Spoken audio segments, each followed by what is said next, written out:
मनी नाही भाव म्हणे देवा मला पाव. देव अशान भेटायचा नाही रे. देव बाजारचा भाजीपाला नाही रे. देव बाजारचा भाजीपाला नाही रे. देव बाजारचा भाजीपाला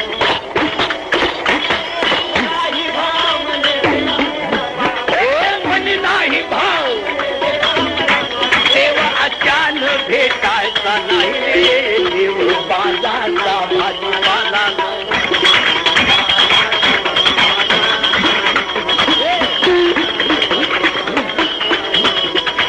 दगडाचा देव त्याला वडराच भेव.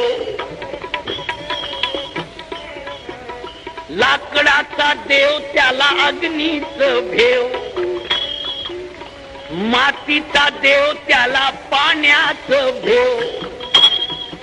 दही दुधाचा देव त्याला बोक्याच भेव. चांदी सोन्याचा देव त्याला चोराच भेव. देव बाजारचा भाजीपाला म्हणे देवा मला पाव. तेव्हा अचान भेटायचा नाही. देव बाजारचा भाजीपाला नाही बाबा. देवाचं देवत्व आहे ठाई ठाई. मित्रा ऐक, देवाचं देवत्व आहे ठाई ठाई. अहंकार मेल्या विन अनुभव नाही. अभिमान गेल्या विन अनुभव नाही. तुकड्या दास म्हणे ऐकाही वाही. देव बाजारचा भाजीपाला म्हणे देवा मला पाव.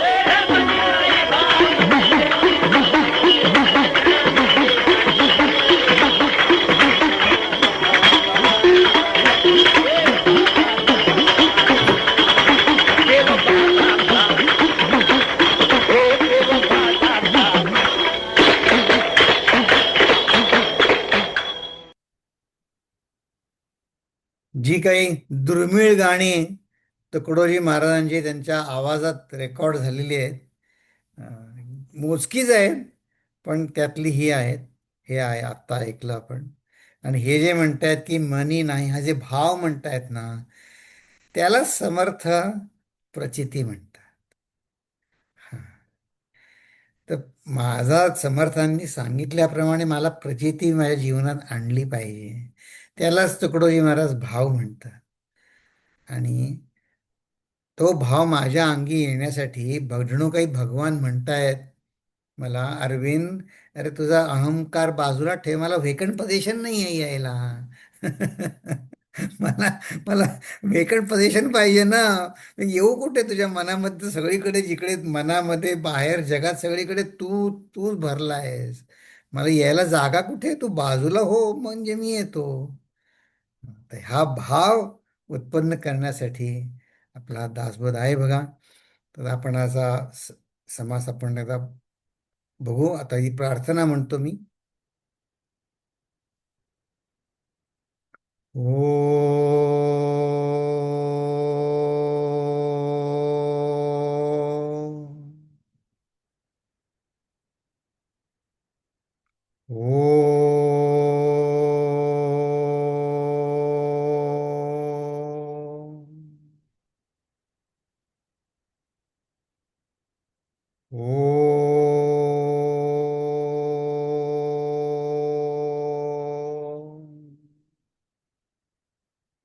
ओम श्री गणेशाय नमः.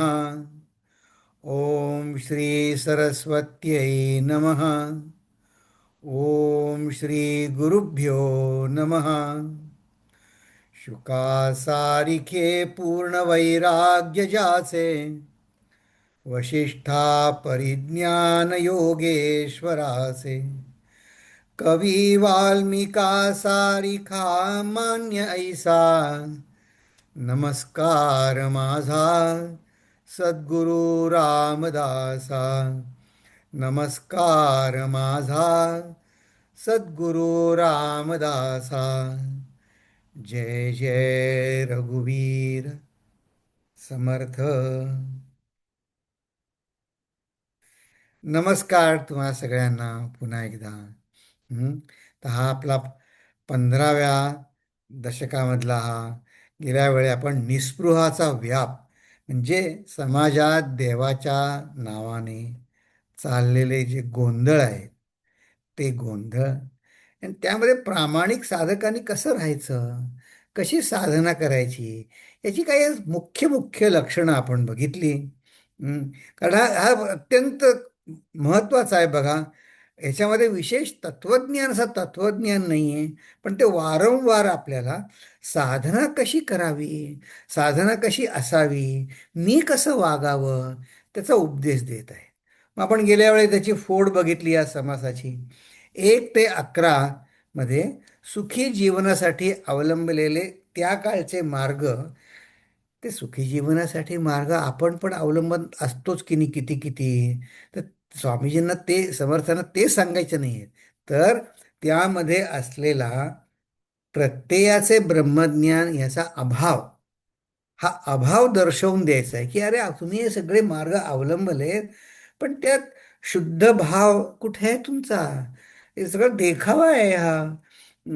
त्यावेळी पण तसंच असणार बघा. या या या आता आजकालच्या जगातही तसंच आहे. हां, हे सगळं शोसाठी आहे हो. हा प्रत्ययाचं ब्रह्मज्ञान म्हणजे आत्ता तुकडोजी महाराज कसं म्हणले, तुकड्या देतो ही ग्वाही. ते म्हणतात माझा स्वतःचा अनुभव आहे, मी सांगतो तुम्हाला. देव म्हणजे आपण आज आपल्यासाठी अशी सोपी डेफिनेशन करू. देव म्हणजे हुकमी, आपल्याला हवा असेल तेव्हा आणि हवा असेल तेवढा आनंद म्हणजे देव. हं, आपल्याला हवा असेल तेव्हा, हवा असेल तेवढा, आणखीन एक राहिलं हवा असेल तिथे. हा, सगळीकडे ते मला तो आनंद पाहिजे. बर, मग आता ब्रह्मज्ञानाची प्रचिती प्रत्यय म्हणजे नेमकं काय, ते आपण गेल्या वेळी बघितलं, त्याच्यावर चर्चा केली. आणि मग 12 ते 30 ओव्यांमध्ये युगप्रवर्तक प्रत्यय असलेले ब्रह्मज्ञानी समर्थ रामदास स्वामी त्यांचं जणू काही ते चरित्र सांगत आहेत. त्याच्यात सुद्धा अंतरंग आणि बहिरंग, त्यांच्या बुद्धीची ठेवण, आणि मग पुढे समाजात कार्य करण्याची पद्धती, अं, असं आपण गेल्या वेळी बघितलं. गेल्या वेळी मी म्हटलं होतं की ही त्यांची कार्य करण्याची जी पद्धती आहे त्याचं आपण एक उदाहरण बघणार आहोत. तर ते आपण उदाहरण आज बघूया की, कारण अ, जरूर असतात अशी उदाहरण. नाहीतर असं म्हणणार काय समर्थ सांगतायत आता, खरंच कोणी आहे का नाही माहिती नाही आम्हाला. समर्थता स्वतः ते त्यांची आता वेगळ्या तऱ्हेनं या ओव्या बघू. पण या ओव्या आपण गेल्या वेळी बघितल्या. या याच्यामध्ये ब्रह्मज्ञानाचा असलेला अभाव. मला कोणी म्लेंच झाले म्हणजे धर्म बदलला, कोणी पोर्तुगालमध्ये गेले, अनेक देश तिथे आता, पण ते सुखी झाले का?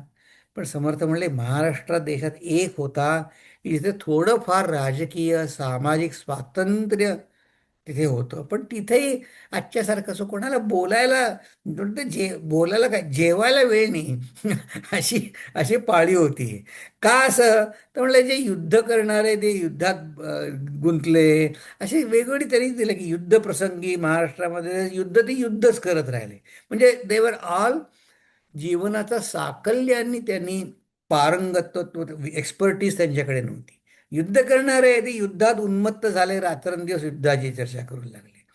जे व्यापारी होते तर त्यांना वेळ नाही, सगळा व्यापार व्यापार व्यापार एके व्यापार, तेच त्याच्यात लागले.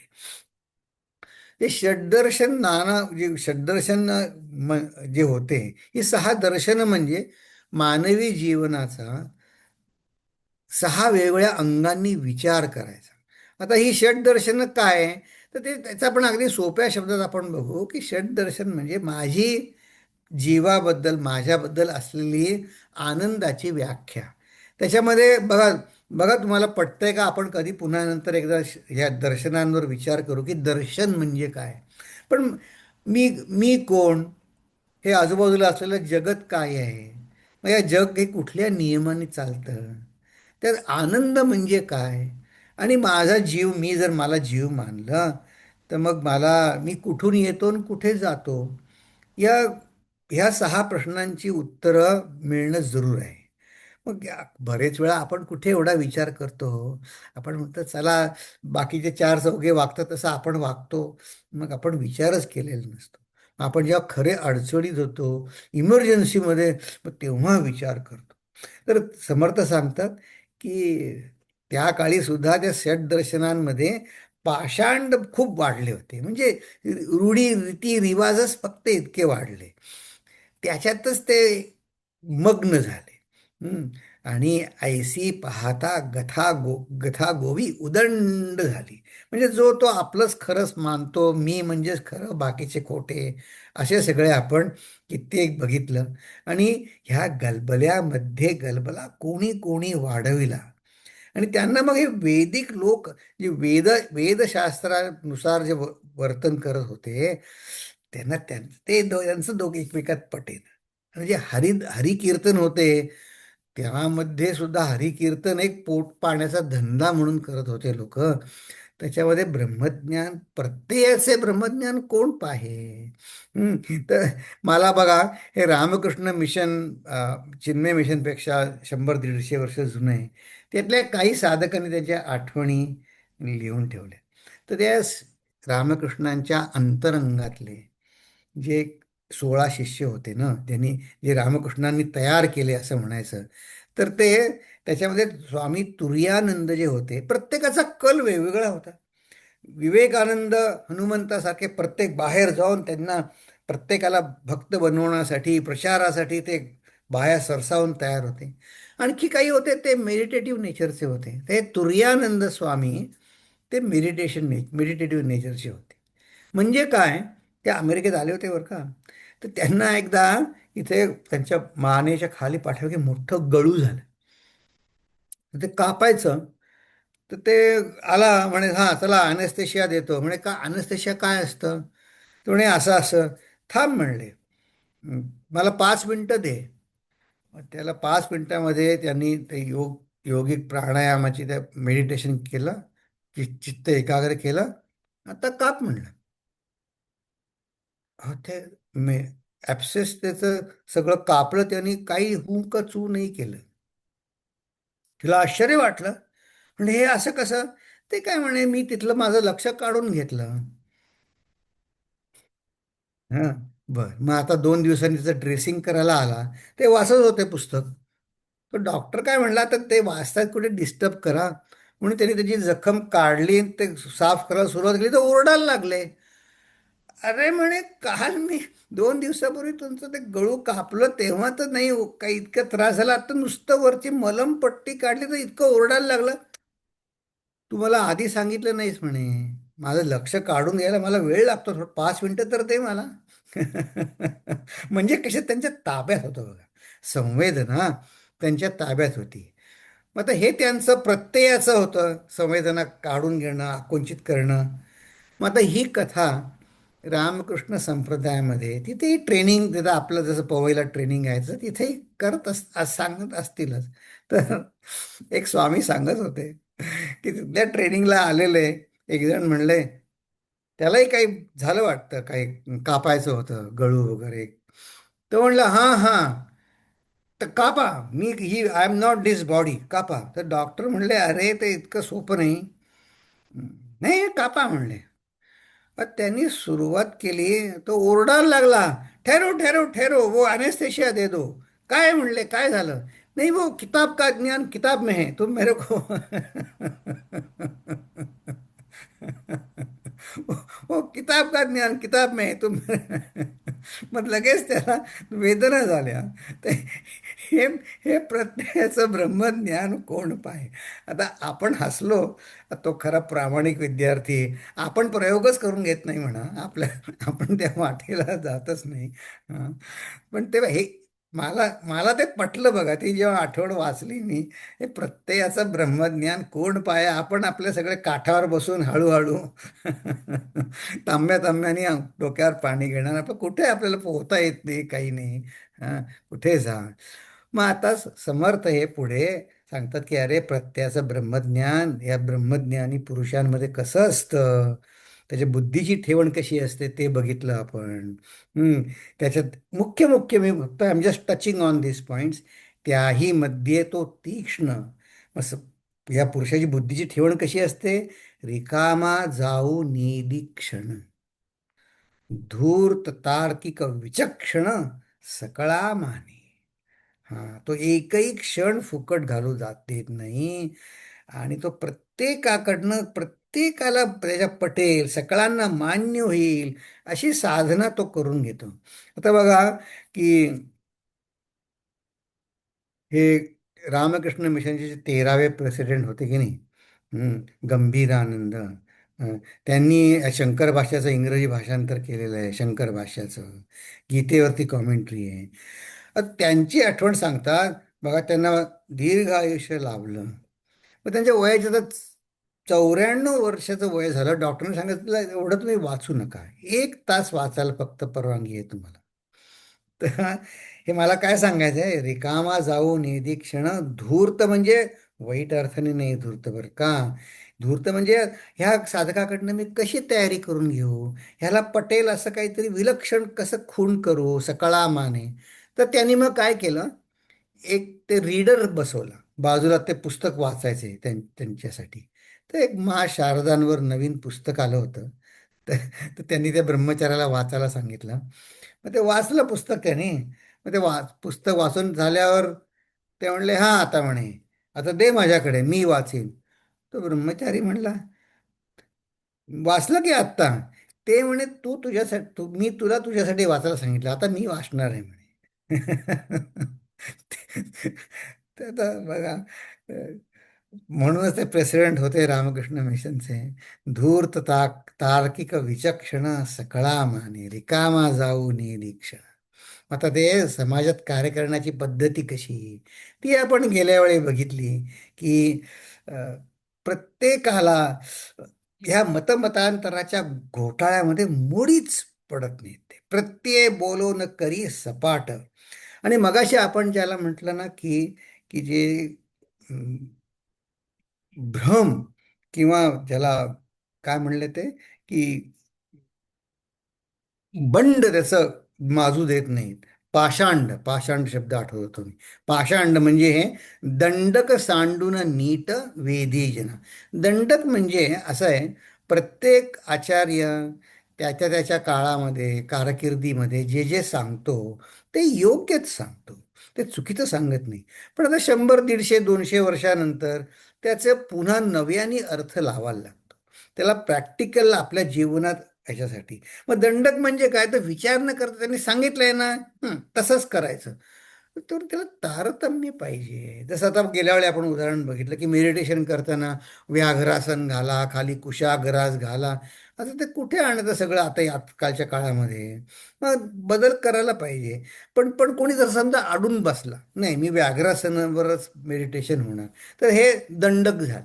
म्हणजे त्याचं हेतू न लक्षात घेता, तर त्यांनी सांगितलं, दंडक सांडून नीट वेधीजन. मते मतांतरे सगट, प्रत्यय बोलोन करी सपाट. हे कसं तुम्हाला सांगतो, हे तत्वज्ञाना बाबतीत असलं पाहिजे असं नाही बरं का. तो स्वामी असतात ना, अत्यंत प्रॅक्टिकल असतात.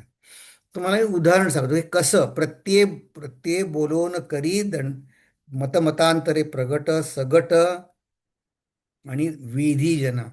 आपला विभूतीचा आश्रम आहे ना, आता मी नाव सांगत नाही, पण विभूतीचा पुण्याचा आश्रम आहे ना, तो आता आपल्याला आहे बांधलेला. आता सगळा खूप छान दिसतो. पण ते जेव्हा बांधत होते, 9, 10, 11 वर्ष लागली बांधायला, कठीण होतं तिथे. तर तिथे एक अ, अहमदाबादचे अकाउंटंट आणि त्यांची फॅमिली, ते तिथे सेवा करायला म्हणून तिथे आले, राहायला आले विभूतीच्या आश्रमामध्ये. खरंच कठीण होतं राहणं तिथे.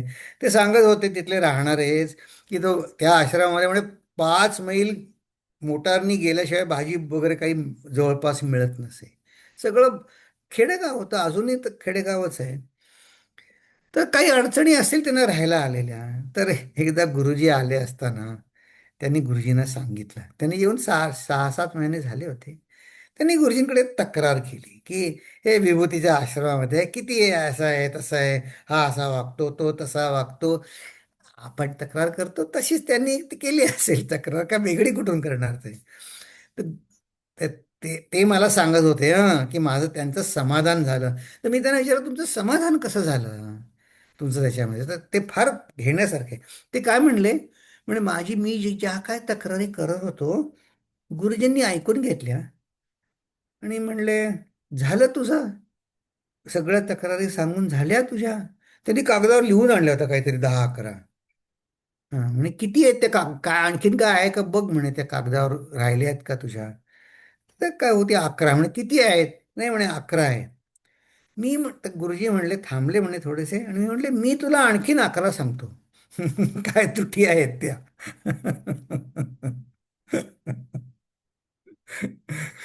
ह्या त्रुटी असून कसं काम करायचं ते तू तयार आहेस का, ते तू मला सांग. अरे बापरे, तो म्हणला, मी म्हणे अशा तयारीनं गेलो होतो की जणू काही गुरुजींना माहितीच नाही, आणि मी हे असं चालतंय तसं चालतंय तसं चालतंय करत सांगायला गेलो की इथं हे पाहिजे तिथं ते पाहिजे. गुरुजी म्हणले, मी आणखीन 10 सांगतो तुला, या एवढ्याच आहेत तुझ्या, आणखीनही 10 आहेत, मला माहिती आहेत त्या.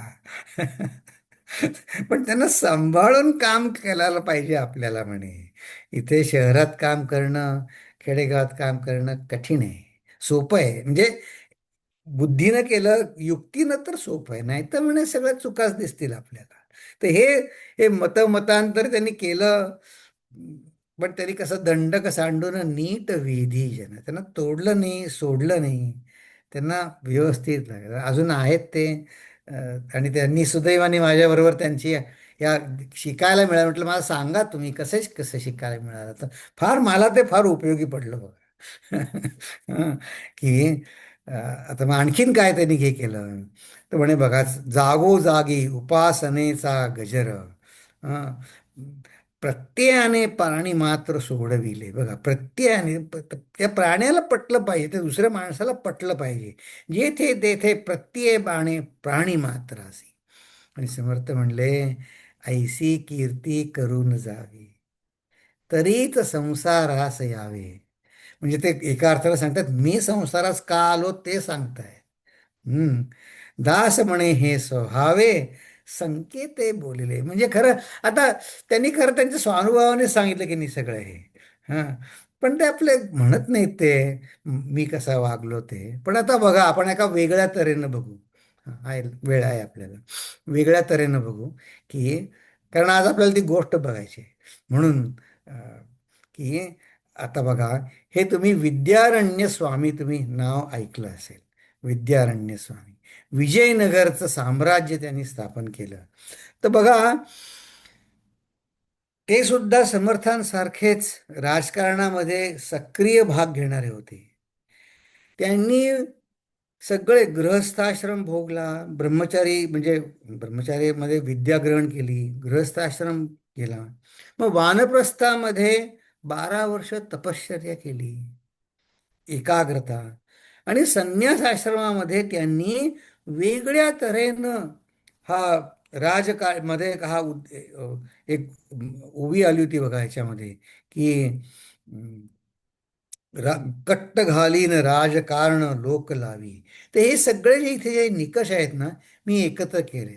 मते मतांतरे सगट प्रत्यय बोलवून करी सपाट. त्यांची वेदांतावरची ग्रंथरचना जर आपण नुसती बघितली, थक्क व्हायला होतं बघा. त्यातलं एकच उदाहरण सांगतो. पंचदशी पुस्तक तुम्ही कदाचित ऐकलं असेल. पंचदशी हे इतकं सुंदर पुस्तक आहे.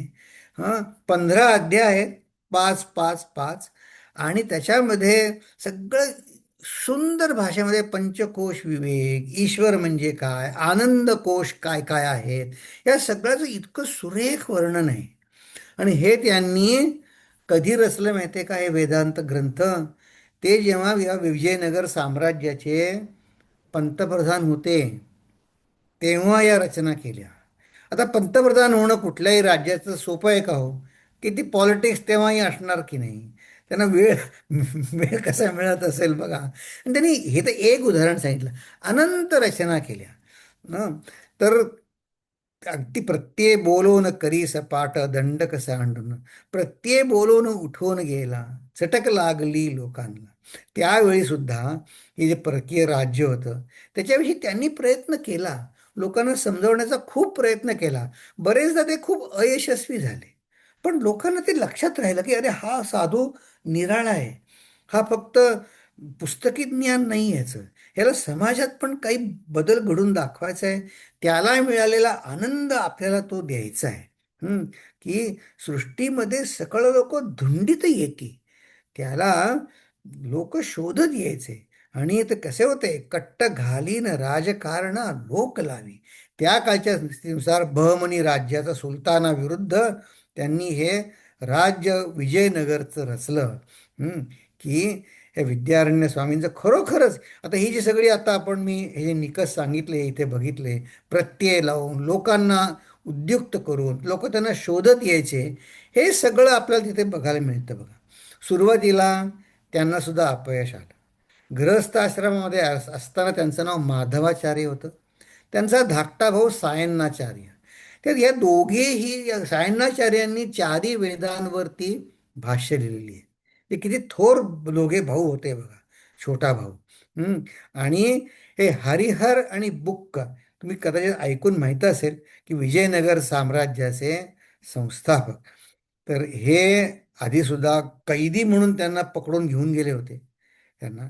तर हा एक एपिसोड चिन्मय मिशननी या विद्यारण्य स्वामींचा, की जणू काही समर्थांसारखंच त्यांचं दिव्य व्यक्तिमत्व, समर्थांनी जसं शिवाजीला म्हणतात तयार केलं, तसं या हरिहर आणि बुक्क आणि विद्यारण्य स्वामी यांचं सुरुवातीचं अपयश. त्यांच्या घरी जेव्हा ते हे समाजामध्ये हिंडत होते, घरी त्यांची पत्नी वारली. त्यांना त्यावेळेस काय फोन नाही, काही नाही, त्यांना फार कष्टातून गेले. पण तो प्रसंग आपण एक छोटा बघायचा का? की ह्या सगळे जे निकष आहेत या समासाचे, ते विद्यारण्य स्वामींमध्ये, ते हिंदीमध्ये म्हणतात तसं, सब गुण उनमें घटते हैं, सगळी गुण त्याच्यामध्ये बरोबर तंतोतंत लागू पडतात. तर थोडा आपण हा भाग बघूया. बघा, चला आता आपण विजयनगर साम्राज्याचे पंतप्रधान झाले ते, तर ह्या विद्यारण्य स्वामींचं आपण बघूया. हा आपण एपिसोड इथून बघणार आहोत की ते सगळीकडे अपयश आलं त्यांना, कोणी त्यांच्या बहिणी तयार होईना सुरुवातीला, आणि मग ते अपयशाने ते घरी परत आले. की सगळीकडे हिंडता हिंडता कोण मला मदत करेल, कसं उठाव करायचा या मुसलमानी जुलमी राजवटी विरुद्ध, असं करत करत ते आपल्याच मूळ गावी येऊन पोहोचले.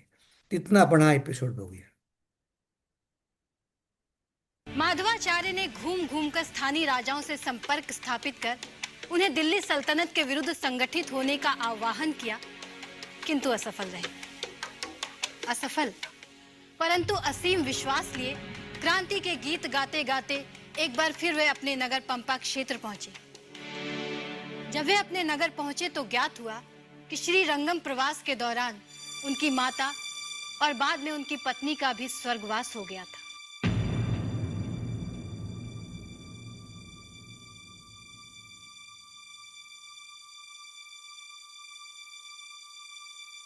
अन्ना,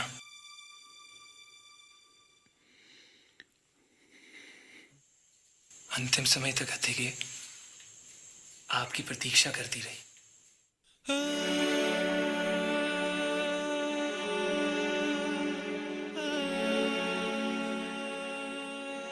तुमने वेदों पर भाष्य लिखना शुरू किया या नहीं? ऋग और अथर्ववेद पर भाष्य लिख चुका हूं।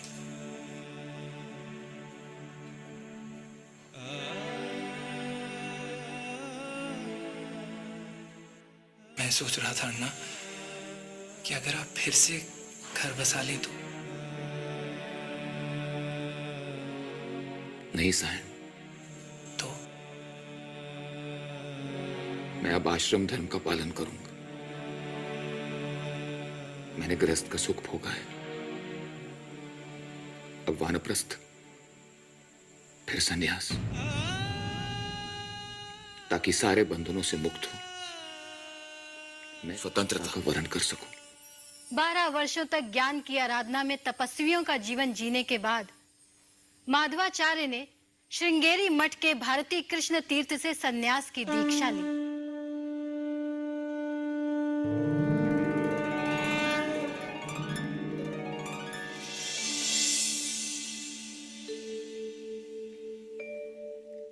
आज से तुम्हारा नाम विद्यारण्य हुआ।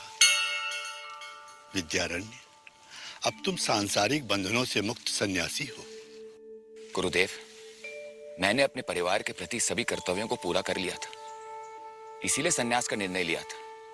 पर इस देश के प्रति मेरा कर्तव्य अभी भी अधूरा है, इसीलिए राष्ट्रीय कर्तव्यों से मेरी मुक्ति नहीं। तो क्या तुम मोक्ष नहीं चाहते? इस समाज की मुक्ति में ही मेरी मुक्ति है, मेरा मोक्ष।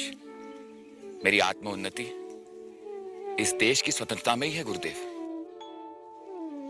तो जाओ सन्यासी, और एक नया इतिहास रचो कि राष्ट्र धर्म ही सबसे बड़ा धर्म है। और कुछ दिनों बाद वह अवसर आया जिसकी विद्यारण्य को सालों से प्रतीक्षा थी। बाबा, क्या पंपा क्षेत्र का रास्ता यही है? तुम लोग सही रास्ते पर हो। कहाँ जाना है तुम्हें? हम एक माधवाचार्य को ढूंढ रहे हैं।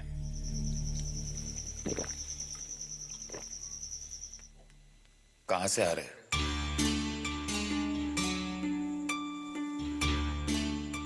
दिल्ली से। और कहां जा रहे हो? जाना तो हमें कुम्मत दुर्ग है। माधवाचार्य से तुम्हें क्या काम? सुना है वर्षों पहले उन्होंने इस सोए हुए देश को जगाने का प्रयत्न किया था। कौन हो तुम लोग? मेरे भाई हो। सन्यासी ना तो किसी से भयभीत होता है, ना किसी को भयभीत करता है। हम दोनों विद्रोही हैं। तुगलक से बगावत कर हम दोनों यहां भाग आए हैं। मोहम्मद बिन तुगलक से बगावत? जी बाबा, यहां कभी हमारा शासन चला करता था। हमारे पिता संगम देव कुम्मत दुर्ग के राजा कंपिल देव के यहां कोषाध्यक्ष थे। मैं हूं हरिहर और ये मेरा छोटा भाई बुक्का। लोग मुझे हक्का और इसे बुक्का बुलाया करते हैं। सौभाग्य से कंपिल देव हमारे श्वशुर भी थे, किंतु सब उजड़ गया। मोहम्मद बिन तुगलक की सेना ने अचानक हमला करके पूरे नगर में निर्दयता पूर्वक मार काट मचा दी। जिस राजभवन के शिखर पर कभी इस राज्य की पताका लहराया करती थी, वहां गिद्ध विराजमान है। राजभवन में जो लोग बच गए, तुगलक की सेना उन्हें दिल्ली ले गई। लगभग 11 लोगों को बंदी बनाया गया। उन बंदियों में हम भी थे।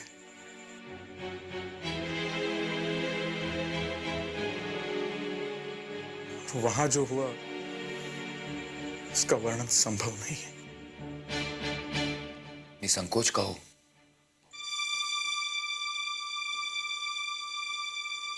जब हम लोगों को दिल्ली के दरबार ले जाया गया,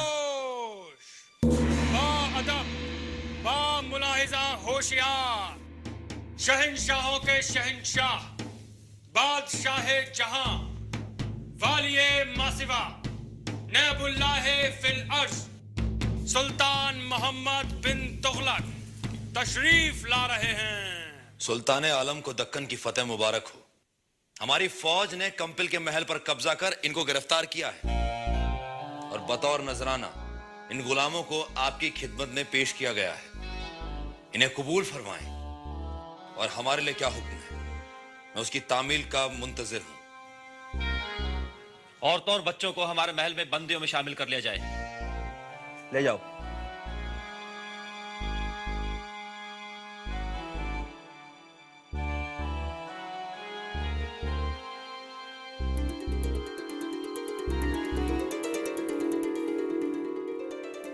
और इन्हीं गुलामों में शामिल करने से पहले इन्हें कलमा पढ़वाओ।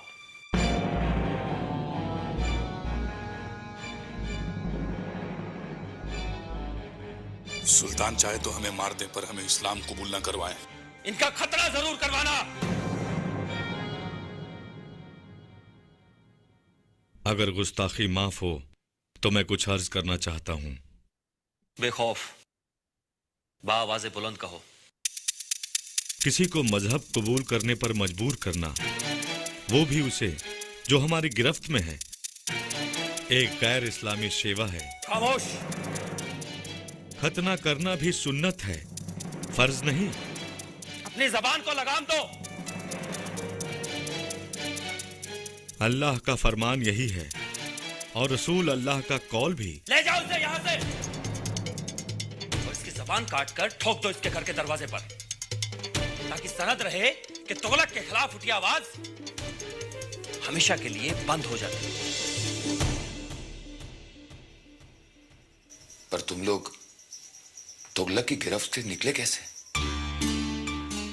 तुगलक ने दक्षिण के राज्यों पर अपना अधिकार कर लिया, किंतु उसके शासन की अव्यवस्था और अराजकता इतनी बढ़ गई कि उसे संभालने के लिए दिल्ली से सेना भेजनी पड़ी। किंतु तुगलक ने अपने उन सैनिकों के साथ कारावास भोग रहे दक्षिण के बंदियों को भी भेजा। उन बंदियों में हम भी थे, किंतु रास्ते में अवसर देख सेना से अलग हो हम इधर निकल आए।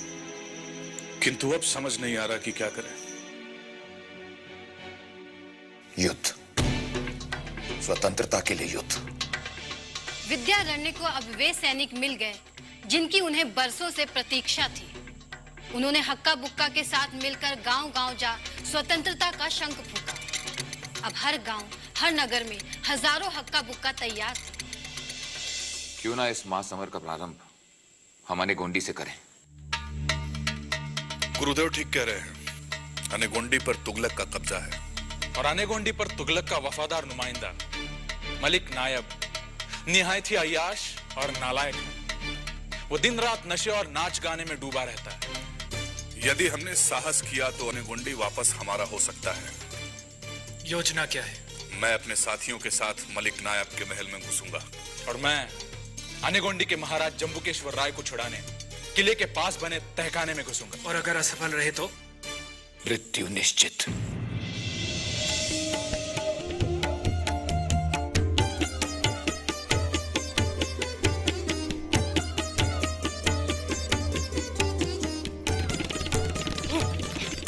सरकार, सैकड़ों लोग अचानक कहीं से निकल आए और उन्होंने आते ही जेल खाने पर धावा बोल जम्बुकेश्वर राय को छुड़ा लिया।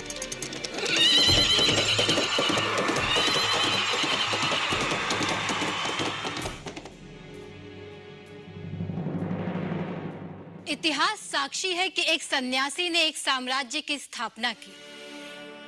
हरिहर राय और बुक्का राय ने विद्यारण्य की सहायता से जिस साम्राज्य की नींव डाली, इतिहास उसे विजयनगर के साम्राज्य के नाम से जानता है।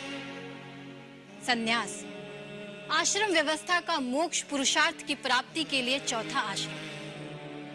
सर्वस्व त्याग कर आत्मा के उत्कर्ष और समाज के उत्कर्ष के लिए जीना, यही सन्यास आश्रम का उद्देश्य है। भारतीय इतिहास के पन्ने ऐसे असाधारण सन्यासियों के चरित्र से भरे पड़े हैं। ऐसे ही सन्यासियों ने अनुपम साहित्य की रचना की, इतिहास की रचना की, साम्राज्यों की रचना की। विद्यारण्य ने वेदों व उपनिषदों पर, भाष्य व अद्वैत दर्शन पर, पंचदशी, जीवन मुक्ति विवेक, अनुभूति प्रकाशः, पराशर माधवम, देवी आराधना स्तोत्रम नामक रचनाएं लिखी। संगीत सार नामक रचना लिख उन्होंने कर्नाटक संगीत की नींव भी डाली और बाद में वे श्रृंगेरी शारदा पीठ के अधिपति बने। आओ, समाज के लिए अपना सर्वस्व दे देने वाले ऐसे सन्यासियों को हम प्रणाम करें। बघा की त्यांनी समर्थांसारखंच किती वेगवेगळ्या स्तरांवरती वेदांत पंडित होते, संन्यासी होते, शृंगेरी पीठाचे मठाधिपती पण झाले, विजयनगरचं साम्राज्याला प्रेरणा दिली. हं. किती तऱ्हेनं त्यांनी केलं. संगीतामध्ये त्यांना रस होता. हं. रामदास स्वामींची जवळजवळ त- अगदी तसंच होतं की नाही. नंतर तुम्ही जर पंचदशी ग्रंथ वाचाल, वाह, फारच सुंदर आहे.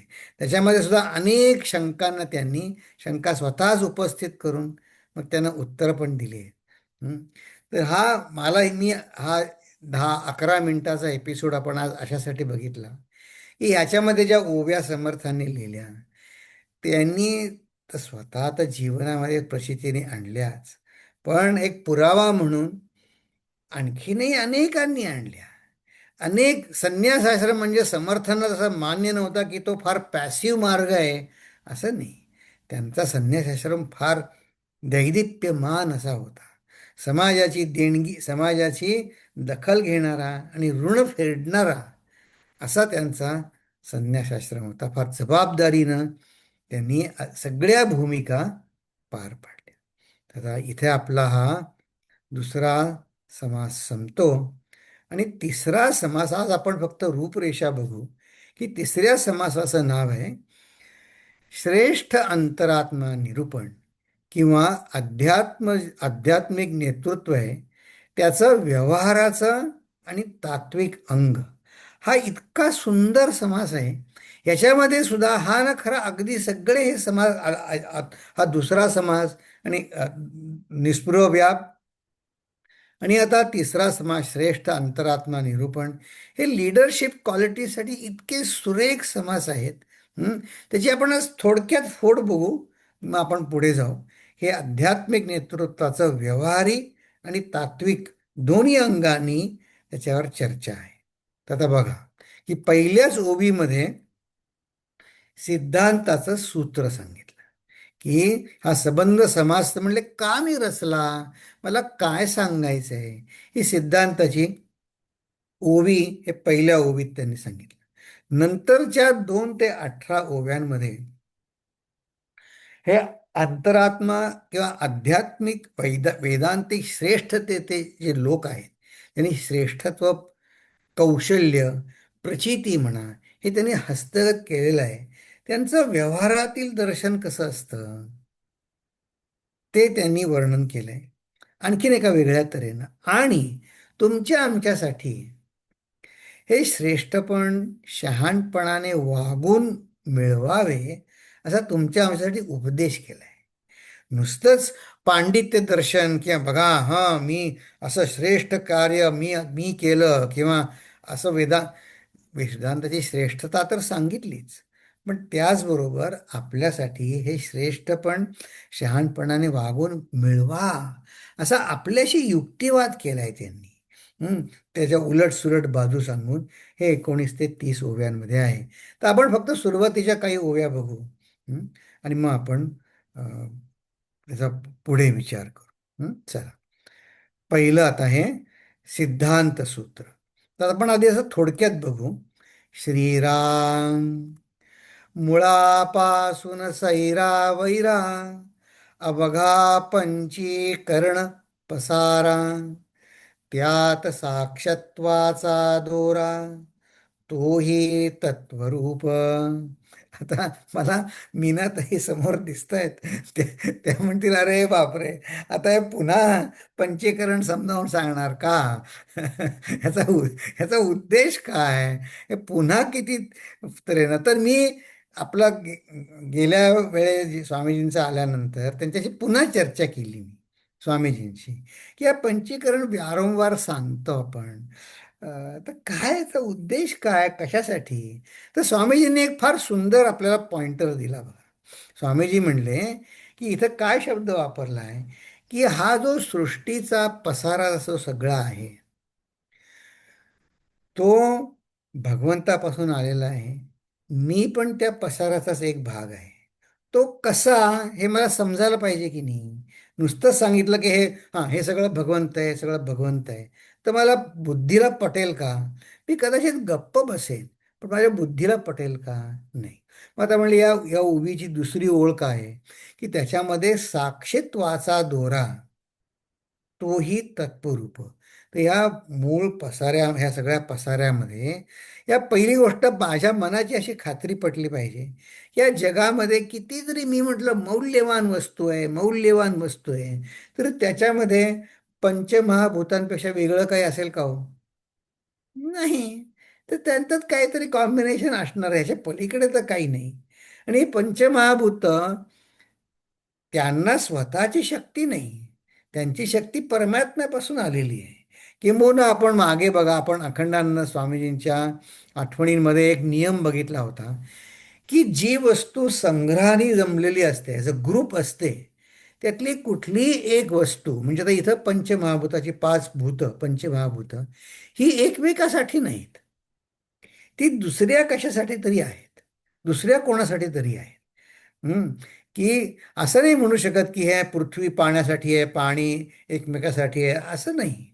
ते सगळं म्हणजे यांचा जो पसारा जो पंचमहाभूतांचा आहे, तो या पंचमहाभूतांपासून वेगळा आहे. तो भोगता त्यापासून याच्यापासून वेगळा असतो तो भोगता. बरं, मग मी जो वेगळा आहे तो कशा दृष्टीनं वेगळा आहे? तर माझी आयडेंटिटी, माझी खरी ओळख ही चैतन्य तत्व आहे.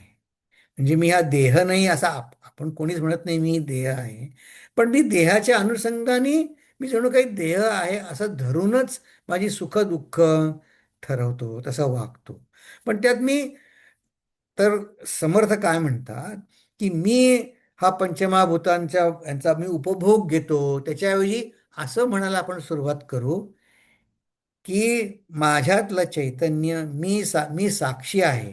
हे समोरचं काय, आता समजा मी पोळी खात आहे, तर माझा हात माझ्या पोटामध्ये जाऊन पोटाला आहुती देत आहे, आणि मग पोटामध्ये अन्न जात आहे, पोटाचा यज्ञ, जठराग्नीचा यज्ञ चालू आहे.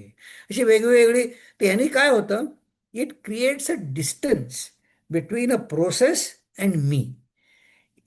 नाहीतर काय होतं, मीच जेवतोय असं होतं, मला हवंय, मला आवडतं, मला हवं. पण त्याच्याऐवजी काय होतं, एक डिस्टन्स तयार होतं. मग मी मनात विचार करू लागतो, हां अरविंद, तू फक्त हा एकच पदार्थ खातोयस, हां हे बरोबर नाही, सगळं खाल्लं पाहिजे. नाही, ते डिस्टन्सिंग आहे ना, ते साक्षीत्वाने होतं, की मी माझ्याचकडे अलिप्तपणे पाहायला शिकतो. याचं आणखीन एक उदाहरण मला सापडलं 14व्या दशकामध्ये. बघा, हा मुळापासून अवघा पंचीकरण पसारा, त्यात साक्षीत्वाचा दोरा तोही तत्वरूप. तर हा तर साक्षीत्वाचा दोरा तत्वरूप आपल्या 14व्या दशकामध्ये अखंड ध्यान नाम तो दशक आहे. त्याच्यामध्ये कवित्व कला म्हणजे काय हे सांगताना समर्थाने अगदी अगदी असंच सांगितलं होतं, की साक्षीत्वाचा दोरा म्हणजे त्यावेळेस म्हणले होते, पहिली ओळ आहे की कवित्व शब्द सुमनमाळा, अर्थ परिमळ त्यात खूप सुंदर आहे कवितेचा. तिथे संत साहेब भ्रमरासारखे आहे, त्यांना आनंद होतो. पण नंतर पुढची ओळ काय म्हणले, साधकानी तुम्ही आम्ही ऐसी माळा अंतःकरणी गुंफून पूजा रामचरणी. समजा आपण एखादं काव्य सुंदर कल्पना मनात आली, तर ते करताना ओंकार तंत अखंडपणी खंडूच नये.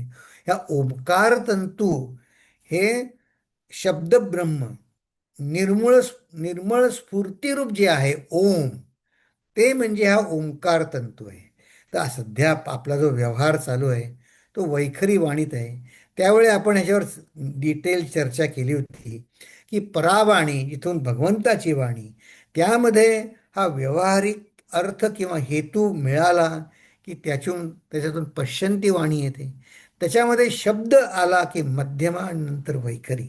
आता शब्द कधी मराठी येईल, संस्कृत येईल, तेलुगू, तमिळ, तो त्याप्रमाणे येईल. म्हणून सगळ्या भाषांमध्ये संत झाले, पण त्या सगळ्या संतांचं मेन कनेक्शन परावाणीत होतं.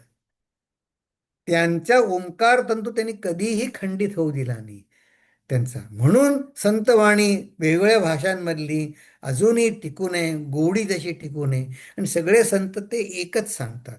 तर हा जो तंतू आहे परा पश्यंती मध्यमा वैखरी, तर आपला आता व्यवहार वैखरीत आहे.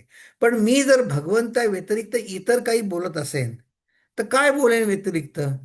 माझ्या आवडीनिवडी किंवा माझा इगो, माझा अभिमान. भगवंताविषयी काय, हेच विषय आहेत जगामध्ये, मान सन्मान, हे विषय आहेत. म्हणून भगवंताशी जर मी जुडलेला राहीन तर मग मग चांगलं आहे की नाही, माझा सहवास भगवंताचा टिकेल. अगदी ह्याच तऱ्हेनं समर्थ म्हणतात की मुळापासून सैरा वैरा हा सगळा पसारा आहे पंचीकरणाचा, त्यात मला राहायचंय. पण त्याच्यामध्ये साक्षीत्वाचा जो दोरा आहे, तत्वरूप आहे, तो सुटता कामा नये. तो साक्षीत्वाचा दोरा सुटता कामा नये. तर आता आज असं करू, आज मी इथे थांबतो. या व्यवहारात दर्शनाच्या पुढच्या ज्या ओव्या आहेत त्या फार सुंदर ओव्या आहेत. त्याची आपण चर्चा आता पुढच्या आठवड्यात करू. पण हा व्यवहारामध्ये आपल्याला आपण पंचकोशात सध्या आपलं अस्तित्व आहे. बाहेर जगामध्ये पंचमहाभूतांचंच जगत आहे. आपल्याला त्यातच राहायचंय. फक्त आपली ज्या आजकालच्या भाषेत शब्द उदाहरण द्यायचं म्हणजे आपली रेंज, वायफाय रेंजमध्ये आपण राहिलं पाहिजे. तो एक मोडम असतो बघा, सर्व्हर. मग त्या फोनचं त्या वायफायच्या रेंजमध्ये असेल तर मग आपलं कनेक्टिव्हिटी बरोबर असेल. हां, ते म्हणतात, समर्थ म्हणतात, तुमचा ओंकार तंतू खंडू देऊ नका. किंवा साक्षीत्वाचा दोरा खंडू देऊ नका. हां, तो कसा खंडू देऊ नका त्याचं व्यवहारातली उदाहरणं पुढच्या ओव्यांमध्ये आहेत. आणि त्यानंतर ह्या ओव्यांप्रमाणे तुम्ही वागा असा युक्तिवाद करणाऱ्या नंतरच्या ओव्या आहेत. असा सगळा सुंदर समास आहे, तो आपण पुढच्या आठवड्यामध्ये बघू. तर मी ते थांबतो, प्रार्थना म्हणतो. आपल्याला काही चर्चा करायची असेल तर आपण करू. ओम पूर्णमद पूर्णमिदं पूर्णात् पूर्णमुदच्यते पूर्णस्य पूर्णमादाय पूर्णमेवावशिष्यते. ओम शांती शांती शांतिः. हरिः ओम श्री गुरुभ्यो नमः. हरिः ओम.